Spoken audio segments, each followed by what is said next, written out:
Hey everyone, I'm Eric. This is my wife Julie. We are the Blended Life. Whoop, whoop. Today we're talking about how to respond when you don't know what to say in your blended family. And we all have been there, right? We just see red, or we are tongue-tied, or we just want to react in the worst possible way. We're going to talk about how you can do it differently.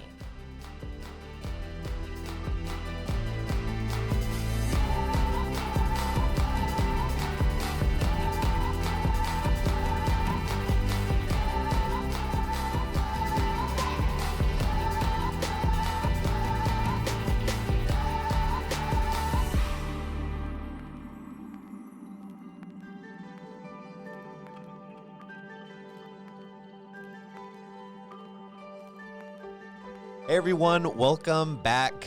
I'm Eric. This is my wife Julie. What are we doing today? Well, first of all, Happy New Year, everyone. Happy New Year. We have taken sort of a hiatus and been kind of inconsistent posting podcasts. And so hopefully this new year we'll be able to produce one, once a week? Is that what you're thinking? Yeah, that's what we're going for. So yeah, thank you for bearing with us. We've just been busy with our family in the holiday season, and, life just throws curveballs. We wouldn't be a blended family if we didn't have the curveball every day. You know what I mean? Yep. So today we're talking about how to respond. And I know we've touched on this topic when we talked about communication and dealing with the exes and co-parenting and step-parenting. But I thought this was such an important topic that it would be a good one to start the year off with, because if we really could get our responses and our reactions under control in our blended family life with everyone, I think things would be easier. Do you agree with that? yeah. I mean, it's always chaos, always. That's how I feel. Yeah, and when I was thinking about this topic, I really landed on that how we react and how we respond is how we lead our families. I am failing miserably. Same. I'm drifting off into space thinking yeah. Right. Because how we react and how we respond is giving permission to others to do the same. It's setting a standard for how we are expected that we treat each other in our home. So as parents, how we respond and we react to our kids and our stepkids is teaching them what's okay, what reactions are okay. Well, what reactions and responses. Yeah, we're training them how to react to conflict and conflict resolution and yes. just life reaction and life skills. And it's we wouldn't teach one another. We wouldn't tell people on the show to act the way way. Yeah, and then all of a sudden we find ourselves acting, or the other parents are acting a certain way, and we're like, man, that's not all right. And then wait, are we gonna model the same behavior in our home? Because if that's it, 50% of the time there, 50% of the time here, and then all of a sudden that's 100% of your kid's time, and our kids are learning that 100% of the time. That's right. And this realization came upon me a couple days ago, and it was really convicting, because even when you're dealing with your spouse, and all of our kids don't like conflict between you and I, or right. between their other parents.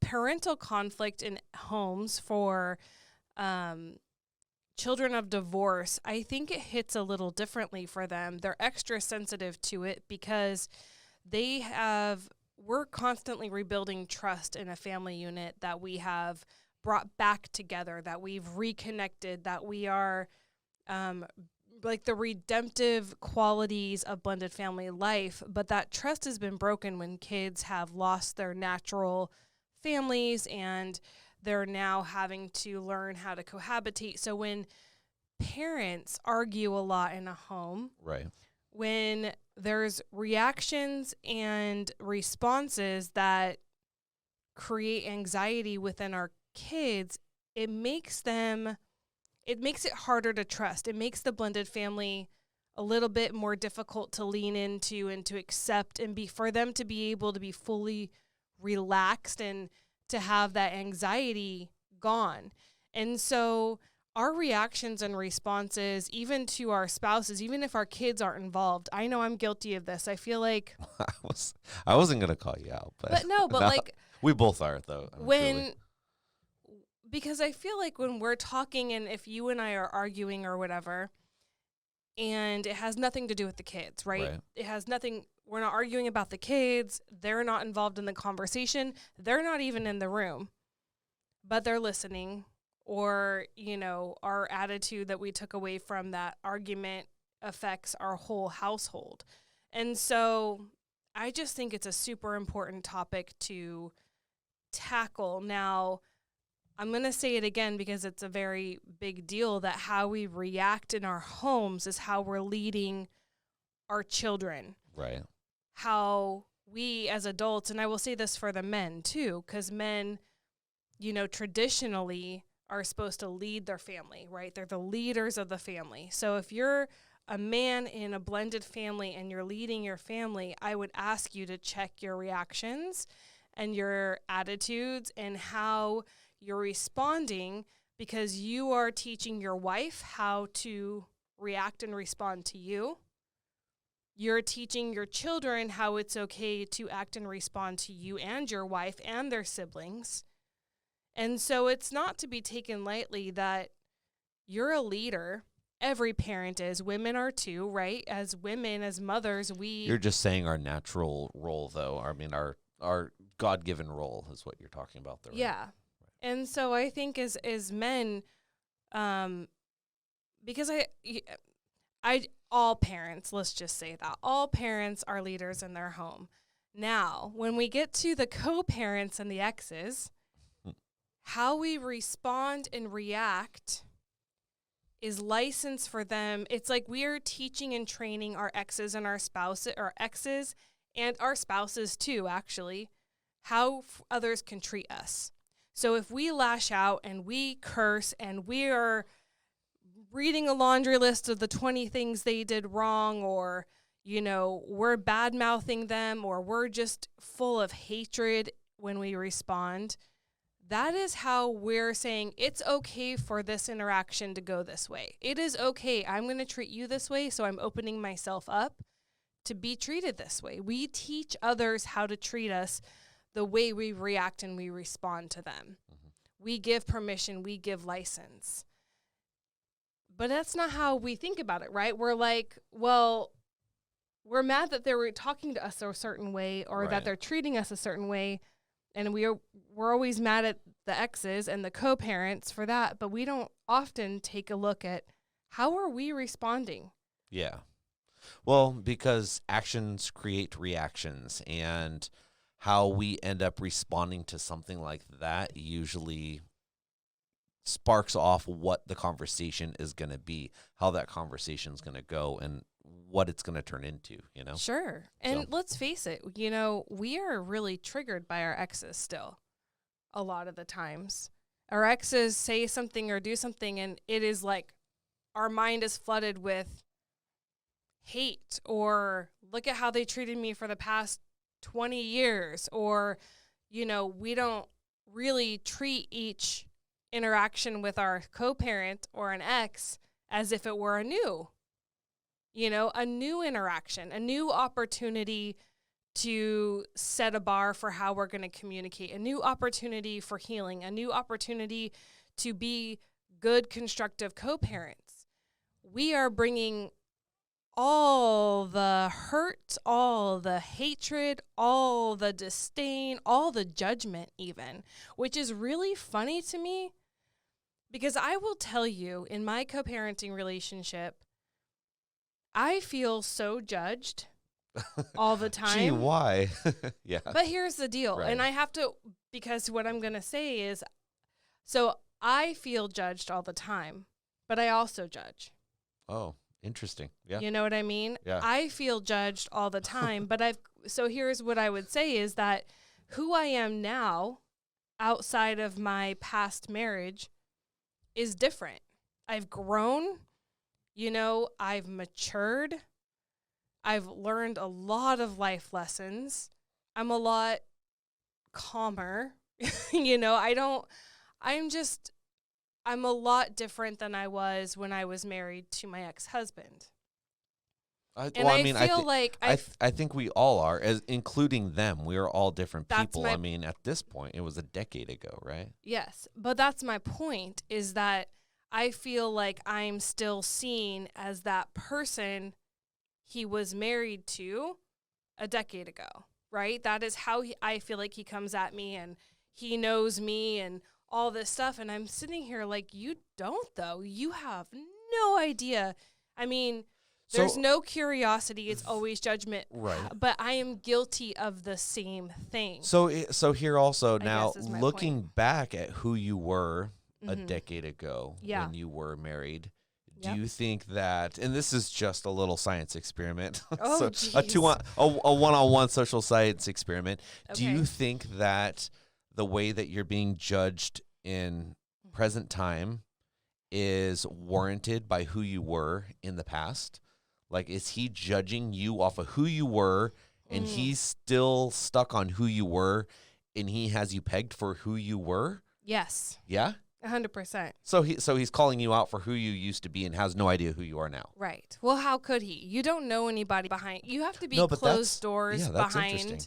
You have to be with people behind closed doors. And so I invite you, when you're speaking with your ex or co-parent, or even if you're dealing with your spouse's ex and you've heard all the stories and you've heard all the things, I would invite everyone to take a second and understand that divorce, it's true. Some people don't grow up. Some people don't learn lessons. Some people don't mature. Some people are going to die the same person you were married to. Some people are going to change for the better. Some people are going to change for the worse, right? Right. But if you don't know, if you haven't gotten curious, if you don't know how their life is behind closed doors, I invite you to let conversations be a new opportunity for a clean slate, a fresh start, to let the past go and start reacting and responding as if this person is a stranger. Because a lot of times they are. Like, I think about my ex and me, and I'm like, you have no idea who I am. I'm a stranger to you. Other than that we share kids and have to deal with custody and co-parenting, I'm not a stranger to you in that regard of how we co-parent. But as far as like my values and morals and faith and how I do life and my interests and, things that I've grown in personally, I was thinking about different. I was thinking about this in church today. I'm like, you're just alone, and I don't know why I was thinking about this and thinking about you, but your spiritual faith and growth has matured so much. Not even in the whole time that we've been together. Honestly, just in this last 3 years, I've seen so much growth in that. In the last year, I've seen so much growth in that. And that's funny that we're talking about this right now, because it was something that I was very consciously thinking of during church this morning. So interesting. Well, thanks for noticing. Some people grow good, some people grow bad. It just depends on what you lean into. Yeah. We all have that choice. And so how to respond to everyone. Even to people, I was thinking about this because I'm like, well, what are we going to cover? Like, how to respond to your ex, of course. How to respond to your spouse. Well, that's just duh. How to respond to your kids and your stepkids. But then what about, like, people who sit in judgment of your blended family? How do you respond to when people are so quick to judge your struggle, your, gossip that they hear? Are we required to respond? Well, no. Am I answering questions ahead of time? No, you're not. But that's a good point. Like, you're not required to respond. But I think when we're being judged or attacked or accused or anything like that, we have like our our hackles, whatever. What are they called? Yes. That, you know, like they stand up like naturally, like our dogs. What is it called? Why will you never tell me this? Vietnamese. Stop. He makes fun of me, you guys, because I get this from my mom. Quite honestly, I can't pronounce certain things. It's really difficult. We were at the dirt bike shop the other day, and I actually told a story of this because one of the kids working at the dirt bike shop was calling it Kawasaki with a Z, Kawasaki. And his coworker, Kawasaki, and his coworker, and his coworker started making fun of him, like, oh, and then he started naming off different things that he called funny things. You know, they were just razzing each other. And I said, my wife says funny things too. Which story did you tell them? Vietnamese. Oh, dear. Anyway. Now I can't even say it. We were looking for a restaurant that served, I'm not going to say it. Yeah. I'm going to offend people. Vietnam traditional food. Anyway, and so I've never lived it down, and I still can't even pronounce things. My mom calls a leash, like a dog leash. Yeah. She calls it a lish. A lish. Go get the lish. She cannot say a leash. Yeah, it's so funny. But so this is the first thing I want to talk about when we're reacting or responding to anyone. I mean, I feel like in our marriages, we feel judged about how we're parenting our kids. Yeah. You know, or how we're dealing with our ex. Like I get this all the time. You do? From who? Our listeners. Oh, from our listeners. People who write in. One of the huge things that people deal with a lot is that they feel like their spouse is always mad at them because they're not dealing with their ex appropriately, or co-parenting in a way that they feel, everyone's judging everyone. Well, I was joking about that a second ago because I feel like we have this conversation a lot. We definitely judge. We've done that, yes. And not even judging. You should do it this way. Why don't you do it this way? I don't. Yeah, that's how you talk to me sometimes. But I feel like I have a lot of input, more so than you even do. And a lot of my input is you have a lot of input is why deal with that? Like why respond to it? Why get into this battle of things? Like if I'm busy and I'm going through something and I get a mean text and it is judgment. The whole text is judgment, and you're this and that, and you used to be this, and you did this 35 years ago. The things. I'm just short to respond because I don't like. You're short to respond? Yeah, I short answers. Oh, I don't have time to deal with this. I don't like. That's all you tell me when you get those texts. Like if you get these texts that are or phone calls or emails, and they are just accusatory, they're pointing at who you are. Like who you just started about. Like we're different. Who you used to be, or who you could be now. Like. We don't have to entertain that. There's no point in why are we going to get into this pissing match with our ex over something that at the end of the day, like no one can piss that far.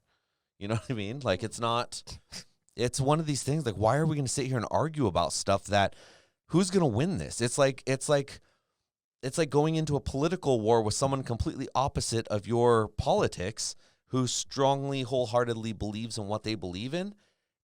And trying to hash it out. Like if you want to go have a good conversation about what's going on, what we need to hash out, and have a good mature. But the second you go in with your accusations and judgments and your shackles up, hackles then? Yes. Okay. Then no one's gonna win. No one's gonna come out a winner. And at the end of the day, the kids are just gonna lose.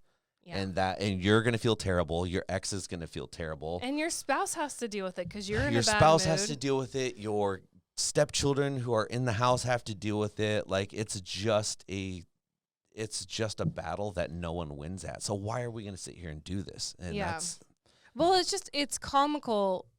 It's comical to me that grown adults, like smart, I would say all of our exes. All of our exes, are smart people. You know, they're successful people, they're smart people. So it's just funny that you're to ever have one of our exes, and even us, like we are smart people. And we all do this. Like, we are not immune to this. I'm just trying to grow and learn in this season of life because I'm over conflict. I don't like drama. I don't want anything to do with drama, whether it's someone else's or mine. I'm not interested in conflict anymore. But some like, people are. It doesn't interest me. Some right. people are. Some of your exes are. Right. Some of our exes are. I'm just like, not it's just interested in drama. Are, yeah. So, but it's just smart people who assume that the person they're talking to is the same person that they were 20 years ago, 30 years ago, even as a child. Like, I mean, are you the same person as when you were 10? I don't know. Maybe you are. I hope you've grown up. But, you know, to assume that people are a certain way is really just an asshole thing to do. And it makes you look like an idiot. And so... You stupid dummy head. You're a stupid asshole idiot at that point. Like, what? Like, you don't know. Stop talking at me like you know. And it gets funny, and it makes you look dumb. So here's what I want to say about that, is if you have judgment and you have, like, serious judgment on someone, or you have an accusation, or you have an opinion, and you want to discuss such thing with someone, I would get curious. So if you're you want to call out your ex, right? You're going to accuse your ex of something. Well, as soon as you accuse your ex of something, they're not going to receive it and be like, oh, you're right. Thank you so much for bringing that up. I am a stupid Nail asshole on the dummy head. I'm a stupid asshole dummy, and I would really like to change because you told me that. Thanks, guys. Like, that doesn't happen, right? So, I mean, if it did, we could get him a bumper sticker. what would Stupid asshole dummy head on board. Like the big yellow triangle, but it's like super big for everyone to see. Anyway. I'd rock one. You would. Yeah. I mean, I am. So here's, if you want to deal with an ex and you have like a serious concern, right, or an accusation, like you think something's going on and you're about to accuse, like, put your judgment and your accusations aside, and how you react and respond to something alarming would be to get curious. The cure for judgment is curiosity. You can't be genuinely curious about something and judgmental at the same time.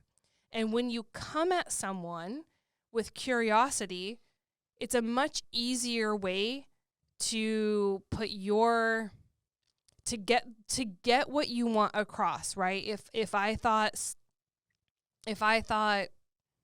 Eric was moonlighting as a stripper, okay, I'm like, you're out every night stripping. That's why you have so many ones. Don't tell anyone. Right? Yeah, but, you guys, any clients, holla. But I wouldn't be like, you're fucking stripping every night. I know it. Like, I'm not going to come at you. Like, there's our F-bomb for the day. But I'm not going to come at you like that, right? That wouldn't go over well. You'd be like, what the hell is happening people that would. right now? I know people that would. Okay. I know people that would to you as well, but that's not the point. So what that would look like, though, would be like, hey, I'm just wondering, you have a lot of ones, and right now it's funny, but you start What's your asking hours? questions. What's your rate? Yeah. What do you leave on? What do you take off? $2 make you holla. So that's it? Yeah, I got like $6 in my wallet. Oh, honey. I'm so proud. Thanks. It's been a busy month or But two. when you come at things with curiosity, it makes even hard topics easier to address. It makes someone feel like they're not being judged, so their walls are down a little bit. And you give people an opportunity to enter in discussion with you instead of you're just throwing a bomb and running away, which is cowardly, actually. Like, if you're just going to throw out an accusation and then not have a conversation, or evidence to back it up. Or evidence or whatever, you're just going to start assuming and accusing. I found a 5. Yeah. What do you do for a 5? It was buy 2, get 1 free. That's not surprising for you, actually. That sounds about right. At the same time. At the same time. So get curious. If you're dealing with your ex and you have, like I said, something that isn't sitting right, something that is like, I need to talk about this, instead of accusing them, like, because you don't know what happens behind closed doors a lot of the time. Sometimes you do for various reasons, but sometimes you don't. Like if the kids are coming to you and accusing your ex of something, then I would go and ask a question. I wouldn't come at your ex like this is what's happening, because kids play both sides. Kids exaggerate. Kids cause problems. Kids lie. So you need to go ask a question. But that is a really good way to open up conversation for difficult topics of things that you might be accusing your ex of or judging your ex of, especially if it deals with custody and your kids, right? But to your, what's wrong? I had a Confucius moment. What? Do? Children are just adults, not grown up. I mean, because you're like, they lie, they cause problems, they do this, they do that. It's like, they learn from us. Wait, are we talking about the kids or the adults? But don't you feel like the kids learn from us? Yeah. This is like my whole point. Right. You know, when we come at people accusatory, that's how our kids are going to do relationships. When we lie, Dude, that's what kids are going to do in relationships. I just had this conversation with my son the other night. Yeah, literally last night. I'm like, listen, this is what you're learning. This is becoming a pattern and a habit and a behavior, and this is what you're going to know. This is all you're going to know. You need to break the cycle. Otherwise, this is one thing as a child, but it's going to become something as an adult. Yeah. And it is true. I mean, the saying or the principle that you reap what you sow. I mean, absolutely. If your relationships are filled with, no wonder co-parenting's so hard with our exes. Because if every time we talk to our ex, it is filled with judgment, accusation, disdain, all this pain and hurt behind it, like, you're reaping what you sow. How you're showing up in your co-parenting and how you're reacting and responding, even if your co-parent comes at you with 10,000 guns a-blazing, you don't have to return fire. That's a choice. And your choice will be a lesson that you're teaching them, right? And then also how you're honoring yourself and your co-parent. Like, why do you want to be a part of that nastiness also?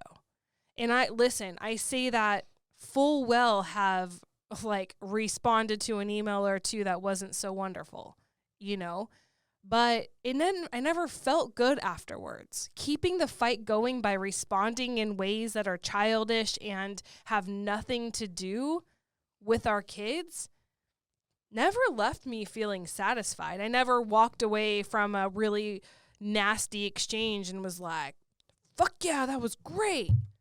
I know, I cuss and love Jesus.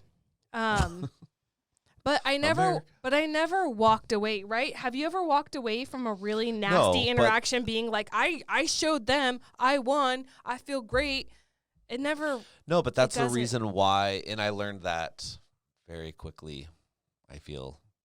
And there's a lot of things I think and a lot of things I say and a lot of things that I discuss, and, you know, it's just, it never leaves you feeling good. It's always a bad taste in your mouth that you now don't feel good about, but you know for sure they don't feel good about, but also they don't feel good about it, so they're probably thinking of the next thing that they're going to do or say that's going to somehow hurt you or hurt your child or your relationship. And I think that is the cycle that we need to break by changing our behaviors, right, by learning different habits and stopping it when it's our turn to hurt the person, and just being like, you know what, I'm not gonna engage in this. I'm not gonna be involved in this.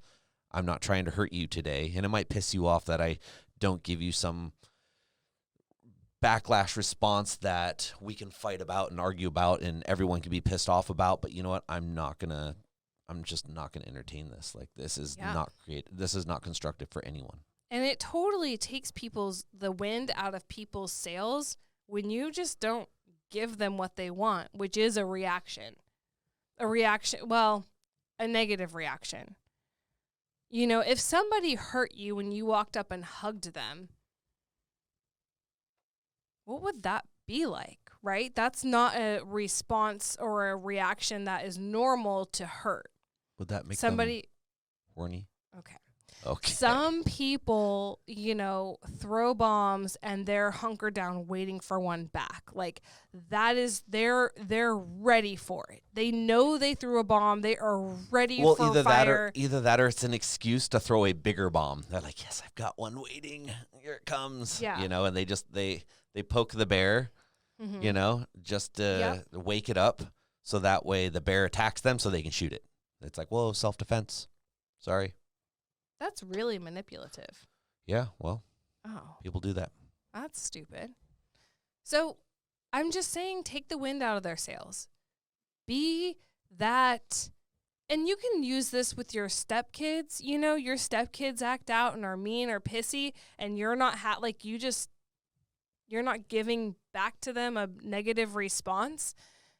It kind of makes it makes it fruitless.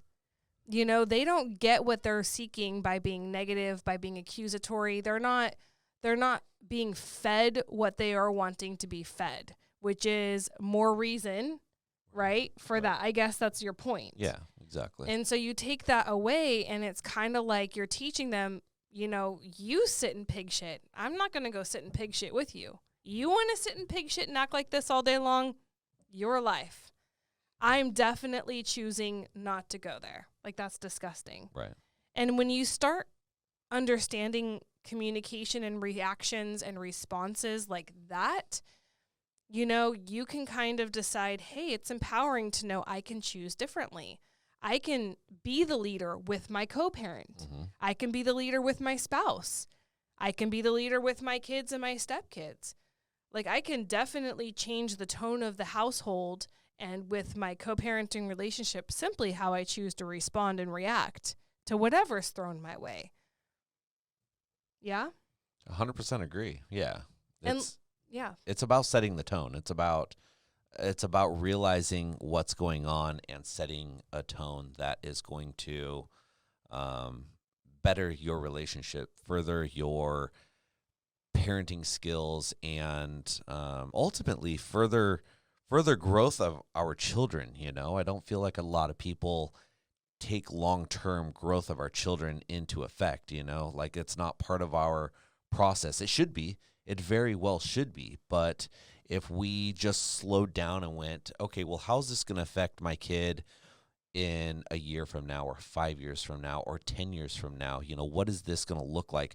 What is my co-parenting and what I'm teaching them now going to look like, you know? And we all talk about it, but do we actually live that day to day? Yeah, I mean, you're teaching your children how they're going to treat their future spouse and their future children. You're teaching your children how they're going to treat your grandchildren, you know? And the ripple effect is forever. Like how they're going to treat their boss, how they're going to be in friendships, how they're going to be in with their girlfriend or That's their exactly wife where or I was their going to go parenting. with it. Yeah. Like, and you start talking about that and it's almost like, wait, that all starts coming closer to home to where we are right now. Yep. How you're responding and how you're reacting and the names that you're calling people and, you know, and so the biggest thing I can tell everyone is, and this is something I do in coaching. So if you guys don't know, I'm a life coach. I work, my specialty is women in blended families, although I will work with men too.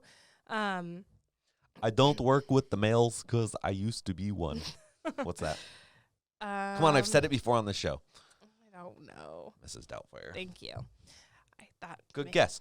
Good guess. Thanks. Yeah. So I'm a life coach, and I work with women in blended families, and bio mom, stepmom. It doesn't really matter, but we work on a lot of tools that teach you how to navigate all the relationships in your blended life and beyond, because the truth is how you do one thing is how you do all things. So if you can figure out reactions and responses in your blended family, it's going to serve you well in your work life, in your friendships, you know, and even in the grocery store. Somebody like backs your backs a cart up into yours, and how are you going to react and like how you do it in your blended family will be how you do it in life. And so if you're interested in coaching and learning tools about how to show up for your blended family in a way that keeps it together instead of blowing it up, let me know. I am offering free breakthrough sessions right now. It's a free session with me to discuss what is coaching, how can it help you, what do you have going on? Can I be useful to your blended family situation? So if you're interested in that, you can email me at becomingheardnow@gmail.com. That's becomingheardnow@gmail.com, or you can drop a comment on this video or podcast, and Eric will find its way to, you'll help. I will forward it to you. You'll forward it to me. But anyway, reach out, because you weren't created to do life alone. We take our biggest problems and tackle them on our own, and that's simply not how we were created. We were created to change and grow and transform in community. And you actually can't do that in isolation. So coaching is a great way to jumpstart and propel you forward and get you unstuck of where you don't want to be anymore in your step parenting, in your, as a wife, as a mom, a co-parent. So reach out if you think that you would like to just discuss that with me. And so for now, sessions are the first session, the breakthrough session's free, and just a gift to the community that I love so much. You guys know I've been a stepchild since I was 1 year old. So blended family life has been my whole life. All 13 years. I'm only 13. So anyway, reach out. But I have a few tips and tricks not tips and tricks, but I have a few points for reacting and responding. Okay, let's hear I'm them. going to read them, and then you can respond to what I'm saying. Okay. Does that sound good? Yes, my response will be everything now. It matters. It matters. Don't mess up. I won't. I was going to say the F word, but I didn't. I know. Don't mess I had up. my hand ready to go to the Did red you? button. Aww. I'm in an awkward position. I need to do some more. I don't know what's happening. Well, we changed up. If you guys haven't noticed, we changed up our studio a little bit for you guys. We turned the table. You turned the table. But a lot of stuff. But I'm like in very awkward positions, and I'm like, oh, this is gonna work, but I've got a little more positioning to do. So yeah, switching up positions. All right. So when we're reacting and responding, there's a few things to keep in mind. The first one you actually mentioned earlier was that not everything needs a response. Right. So when you're responding, just because someone is coming at you, accusing you, calling you out, whatever is happening, I don't care if it's in your marriage, your parenting, your co-parenting, not everything deserves a response. Not everyone deserves a piece of you simply because they're inserting themselves, right? Yeah, and I've learned kind of, I guess the hard way, that it's probably better that I don't respond when I'm put into a corner like that, because I am the one that comes out swinging with the pink plastic baseball bat, and will give you a beating. And it's just not... It is not constructive. I'm like, if we're going to fight about something, like, I'm going to make you cry and wish you weren't born. And I don't like that. I don't like that either. I don't like getting in a barking match, if you will, where we're just yelling and name calling and hurting one another with no outcome. It's all damaging. Yeah. Because I don't like to go there. It is one of those things that it doesn't make you feel good. You don't feel like it's so unconstructive and just such a waste of your time and energy, and no one comes out feeling good at the end of it, and it's terrible. And does it ever feel good to hurt anyone? I don't care who they are. I don't care if they've wronged you. And I'm trying to remember if I was ever like that, like 10 years ago, 20 years ago. Where you like got off on hurting people? Yeah. And I'm like, I don't ever remember that being my heart, but I'm like, I remember it being parts of some conversations, and I'm not sure if it was because of circumstances or who I was around or who I was associated with. Mm-hmm. But I'm like, as I get older and I'm wiser and more mature, and I still have a lot more to go, but that's something I have realized. Like, I don't like being a part of that. I don't like drama and name calling and picking on people, and it just Only doesn't jokingly. It does. Then you're like, it's yeah, if we're on. being silly about something, like, yeah, and then, but even there, like, It's all jokes. if we're being silly about something, like, I will also push the boundaries of being funny, like, to the point to where my parents are like, all right, Christmas dinner is ruined. We're leaving. I haven't done that in a long time, but I will go there. I will take things where things. Why? Because I'm the guy that got Cards of Humanity and said, this just isn't good enough. So I took all the cards and wrote my own. And now that's you. That's very we can't play with anyone but my deepest, darkest friends because no one else will laugh at them. Yeah. Everyone else throws up in appalling ashamed and walks away. Yeah. Yeah. And I'm learning, like, all right. Does it feel good to offend people? Sometimes. See, that is that's something where I need to grow. This is where he needs to grow. That's where I need to grow. But I don't like that. And I'm like, you know what? Like, it's all right to be funny, you know, and if it's funny to others, not just to you. Yeah, but I'm so funny though. Okay. To myself. Yeah. You are the funniest person you know. I'm the funniest person I know. But yeah, not everything needs a response. Not everything requires a response, especially with your co-parent. The only thing you have to respond to is custody stuff, right? Things like medical, if there's medical things that you 100%. Are required to hash out. Yeah. Financial stuff you're required to hash out. Custody, like times and dates and holidays. But as far as anyone attacking your character, attacking who you were when you were a kid, exactly. Yeah. Or reaching out to your, like if my ex were to reach out to my spouse and try to start shit, no, like that's unnecessary response because it's not required. So you can really just start responding to the requirements and be as cut and dry. We've said this over and over again. Yes, no, okay, fine. You know, one word, short answers, no emotion. You know, you take the emotion out of it, it becomes a lot easier. Like what to say becomes much easier. If you just are able to let go of this need to be emotional, if you let go of this need to react in a way that's going to elicit some response out of them to hurt them, how they hurt you, that's where we all fall short at times. You know, we really want to hurt someone because we're hurt. Hurt people. And if you can get past that and set that aside in communication with your ex or your co-parent or whatever you say about them, things tend to ease.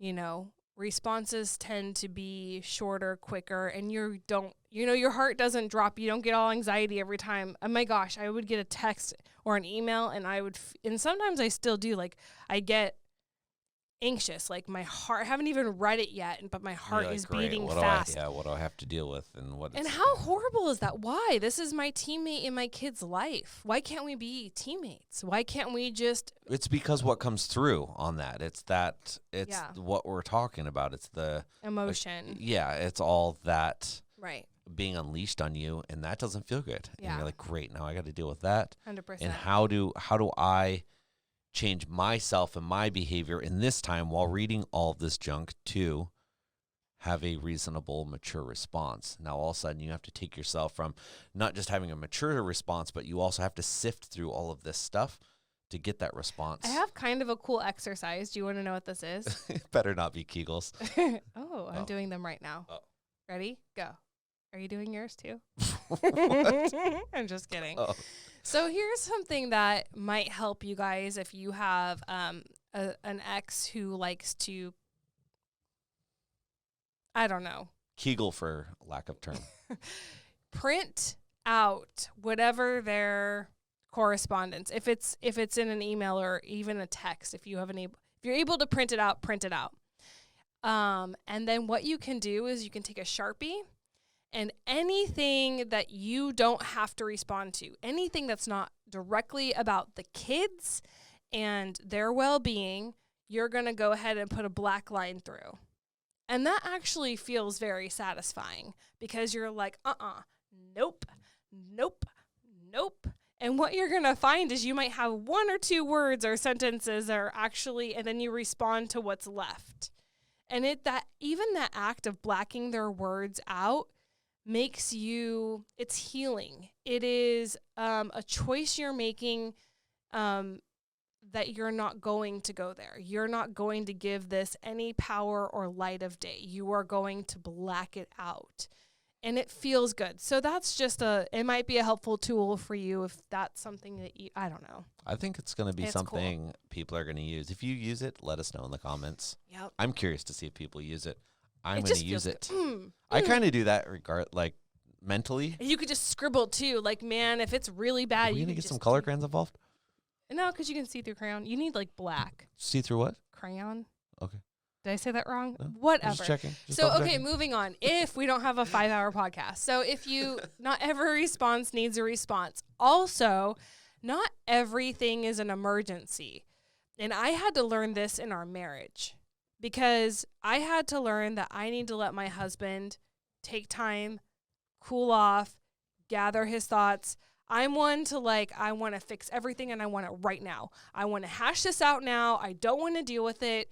And he's more like, you don't want me to, you heard me, you don't want me to hash this out now because I will take the pink baseball bat I will use and I will beat words you to death with as it. weapons and hit And you I over will the head make with you them. cry and you will ruin But I've also learned not to do that too because I also learned that you do want to hash things out right away. So I've tried to kind of learn to get you to a point to where Get me to no, it kind of we kind of meet in the middle where Yeah. it's like, let's talk about what needs to be talked about right this second. And then the rest that needs to be talked about, we'll figure out later. Yeah. And then that way you're kind of satisfied, I'm kind of satisfied, and then pink baseball bat does not fly. Yeah. It's kind of funny that you guys are like, what the hell is up with this pink baseball We bat? should bring it on one time. We, Bring it next time. We have, and it's just silly. It's whose is it? It must be Annabelle's from when she was a little kid. We have this little coat rack thing next to our front door when you walk in that, you hang jackets on and umbrellas in. And for the longest time, there's been this pink Little Tikes baseball bat in it. That is, it's hard. It's plastic, but it's the hardest hard. thing I've ever had in my hand. I bet it is. With word pronunciation like that, I'm sure it is. But it's always my joke. Like if someone breaks in our house, I'm not using a gun as self-defense. I'm using this pink He Little has Tikes fantasies, so Little don't break Tyke into our baseball house. bat. I don't know. But my point by It's saying silly. it was hard is like you can't. It's not like you could. No, it You is can't- like I don't even know what it's made of. It's weird. I could hit this wooden desk and dent it with this pink hollow. The desk you would dent, not the Yeah. bat. I don't. It's very odd. It's dense. Yeah. So not everything is an emergency, right? So even if you do have to respond, it is very helpful to understand nothing's on fire, unless it's like a medical emergency, then obviously. But most things that you need to respond and react to don't require immediate attention. So that's really awesome for you as a leader in your family and in your co-parenting and in your marriage, because that gives you a second to gather your thoughts and what you want to say and how you want to react. You have time to make a choice of who you're going to be when you respond. So something in coaching I talk about is the power of the pause. Pausing even just a minute or 30 seconds and just sitting with it. And you can tell them well, your ex, you can respond when you're going to respond. But your spouse or your children or your stepchildren, you can say like, hey, I need a minute. Like, don't just leave. Don't just up and leave, but be like, hey, I want to respond in a respectful way and I just need a minute. And then let them know that. That'll make them feel like, okay, they're going to come back, and then leave. Take a minute. Take a breath. Well, Get your thoughts under your control. A lot of times you're not as angry as you think you are in that moment, and that's what I need that break from, because a lot of times I'm not as mad at a situation or as angry or as hurt or all the feelings as I think. And I find this a lot of times when dealing with my teenage son, that him and I will start bickering or arguing about something, going back and forth. And I'm just like, I can't do this right now. Like, I can't, I just need, I leave. I don't, it's not like I just up and leave and he's like, where'd Dad go to get the milk? He's never coming home. But You know, like I just need a break. I just need to step away from the situation that's usually not that big of a deal to begin with. And then after I've been away from that situation, I've put myself away. I'm like, I really don't care that much. He probably was just trying to get my goat, or got, if I was you. And it's not that big of a deal, you know? And I think that if we do that, if we take that time to pause, like you said, and just take a breath and really think about it, or don't think about it, let it go away for a little bit and then come back to it. Was it really all that it was cracked up to be? Yeah. So, no, that's really, I mean, that is the power of the pause. It gives you a moment to discern, like, what does need to be dealt with, 100%. what doesn't need to be dealt with, and how am I going to deal with it? Right. In a way that's, because you fight fire with fire, then you just have a bigger fire, and it's more destruction.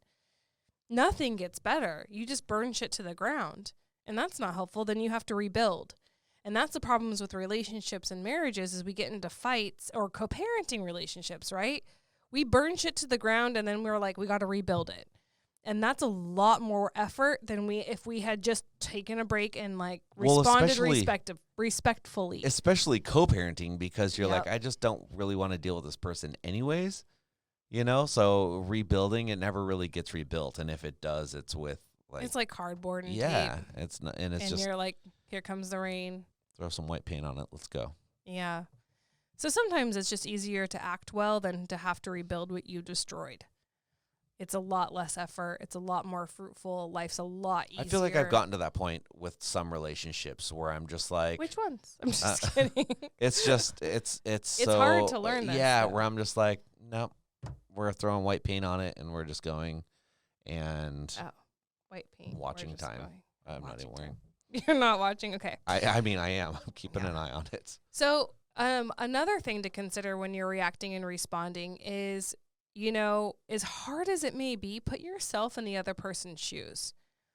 You know, would you want them to react to you the way you're about to react to them? And it's like, give what you want to receive. You know, and that's bringing compassion into it. Because just like they don't know what's going on behind closed doors, even sometimes your spouse doesn't know what you're struggling with inside. Because they're not in your heart, they're not in your head. You know, your kids certainly don't always know what you're struggling with. But you told me you love me with all your heart. I don't have a heart. Oh. So I love you with all my heart. Says the straw man. Tin Man. Straw Man didn't have a brain. What there she goes. Is that not right? It is. And then Lion didn't have courage. Yes, Do you not know the Wizard of Oz? I am very aware of what I just said. Are you saying I don't have a brain? I didn't say anything. You're the one that corrected me. Dude. So the quick-witted got that, and they laughed. They are laughing at this moment. Bring compassion into your reaction. Okay, I'll Dorothy it up. Okay, wear your red shoes. Don't look under the desk. But know that you give what you attract. You know, so if you're attracting negativity, I would really take a look at what you're giving. Because eventually people are going to get bored giving you negativity and getting nothing in return. Like that gets boring. Or they won't, and you just won't buy into it. Because there's some people that just don't get bored of stuff like that. Do you know people like that? No. Camera 2. Oh, okay. In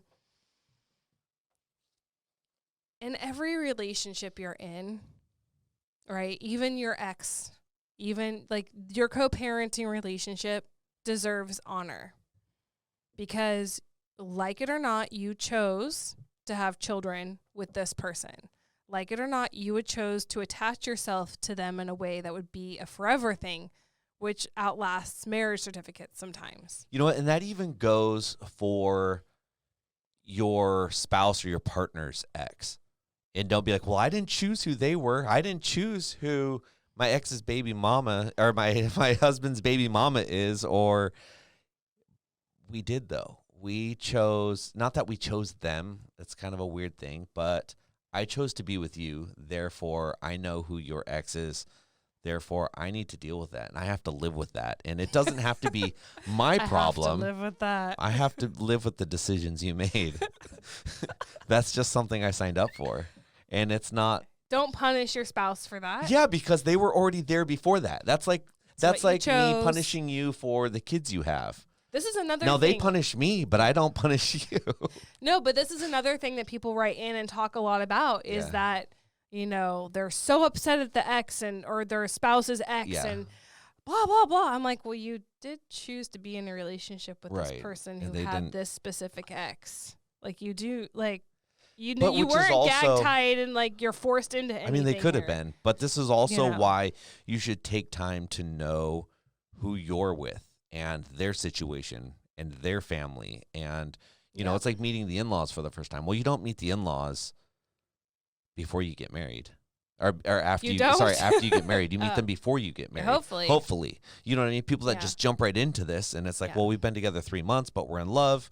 We're just going to do it. But we haven't figured out all of our things. And then if that's you, if this is your situation and you're just like, well, we're in it now, then you know what? Do the best you can with it.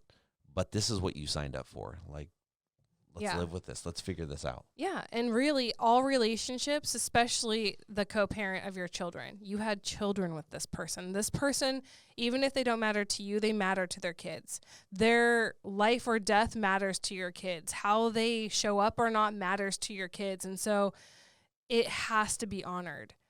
And so I would ask that no matter who you're responding to or reacting to, when you're pausing, you're considering how you're going to react. Is it going to honor this relationship? Because like it or not, your co-parenting relationship deserves to be honored, deserves to be respected, you know, and definitely your relationship with your spouse. If how I'm reacting to my husband, is this honoring our relationship or is this like burning it to the ground? You know? And this is a great thing we need to teach our kids too when they're in relationship with people. Is their behavior honoring a relationship that they're wanting, or is it burning it to the ground? And yeah, so I would just say honor. Think about that, and compassion, because understand that your co-parent and your ex is not the same person they were probably. And you don't know what struggles they're facing in their new family, with their new spouse, with their new kids. Or maybe they're a single parent, and that's a different struggle for them than when they were married to you. And you don't know what's going on at work or their job or their health. And so maybe they're reacting to you in a way that is because they're in pain in a different place. And so if you can just bring compassion and understand that we don't know each other the way we think and we assume we know each other, then your reactions and behaviors will soften relationships. And that's really what we want, right? We want softened relationships that makes it easier, that isn't so hard and isn't fraught with hate and isn't upsetting all the time. Who wants to live in constant upset and crisis? I certainly don't. Do you? Nope. And the last thing I'm going to say is pray. You know, pray over your responses or reactions before you give them. If you're taking a moment to yourself, right? Invite God into the situation. You can't invite God into a situation and have it remain the same. Ask for the Holy Spirit to come and help you behave in a way that honors God and glorifies God and honors your relationship and honors your spouse and honors your kids and honors your stepkids. And understand that how you are going to respond is a huge ripple effect. It doesn't just stop with the person you're responding to. It affects so many other people, because who you're responding to is going to take your response and let that response affect their mood, their attitude, and maybe they're going to turn around. Like if you give a mean response to someone and you've really hurt their feelings or put them in a bad mood, they might turn around and treat someone pretty poorly at the grocery store. Or, you know, it's a ripple effect. 100%, yeah. It matters, you guys. It matters how we respond to our spouses, to our kids, our co-parents, everyone, our parents. Do you have anything to add? Our parents. Our parents. That's what I'm adding. Grandparents. Yeah. I mean, it all matters. And All deciding who you want to be ultimately. You know, do you want to be an angry, upset person all the time? Do you want to be a bitch who cuts people?